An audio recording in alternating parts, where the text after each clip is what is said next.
ये हमारे बीच ओजस्वी कवि हापुड़ से रह गई थी।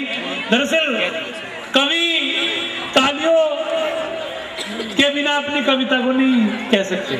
जोरदार तालियों से स्वागत कीजिए, अभिनंदन कीजिए अनिल वाजपेयी जी का, श्री अनिल वाजपेयी जी।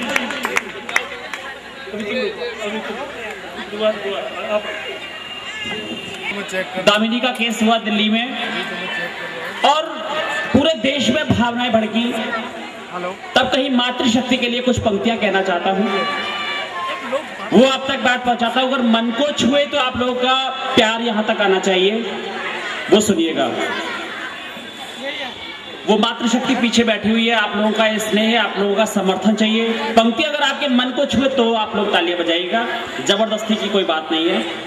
सुनिएगा कि मैं बिंदी की दमक हूं, चूड़े की खनक हूं, प्रीत का आगार हूं, पायल की झनकार हूं, लेकिन वक्त पड़ने पर एक खनकती हुई तलवार हूं।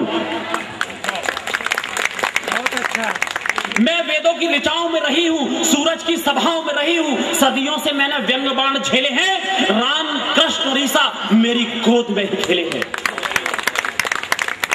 आप अतीत का मधुमास देखिए, पलट कर जरा इतिहास देखिए। मैं ही गार्गी, मैं ही मैत्रेयी, मैं ही सुगंधा, मैं ही कैकेयी थी। जब मैं कैकेयी थी तो रावण के अंत के लिए मैंने खेल खेला था। 2 वरदान लेकर मैंने ही अपयश झेला था। उस दिन देवासुर संग्राम चल रहा था, शत्रु जीत के लिए मचल रहा था। इधर राजा दशरथ के रथ का पहिया निकल रहा था। राजा दशरथ बहुत हताश थे, हार के साए पास थे, माथे पे शिकन थी, मन में चुभन थी। पर तभी रथ से निकलते हुए पहिए की धुरी से उंगली को मैंने ही जोड़ा था।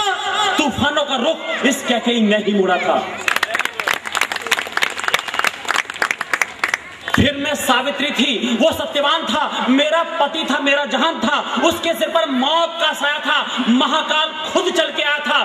तब पतिव्रता की शक्ति मैंने ही दिखाई थी। पति को मौत के जबड़े से मैं ही खींच रही थी। फिर मैं सावित्री थी, वो सत्यवान था, बन के पन्नाधाय मैंने ही त्याग, समर्पण और सेवा भाव दिखलाया था। राजकुमार उदय के बिस्तर पर अपने जिगर के टुकड़े को मैंने ही लिटाया था। मैं राग हूं, त्याग हूं, धर्म हूं, फर्ज हूं। इतिहास के पन्ने पलटों में पन्नाधाय, उसी में दर्ज हूं। फिर मैं झांसी की रानी थी, या यूं कहो कि साक्षात मां भवानी थी। खौलता हुआ मेरा रक्त था, उस दिन शाम का वक्त था। सर हिरोज अपनी सेना के साथ आया था, एक फरमान भिजवाया था, रानी झांसी अर्पण कर दो वरना आत्मसमर्पण कर दो। मैं किले के प्राचीर पे थी, आंखों में भारत माता की तस्वीर थी, मन में जोश और ईमान था। भारत माता के लिए सब कुछ कुर्बान था। कल मुझे दुश्मनों के शीश धड़ से उतारने थे, क्योंकि दिल में मेरे हिंदुस्तान था। भारत से भागा हुआ है।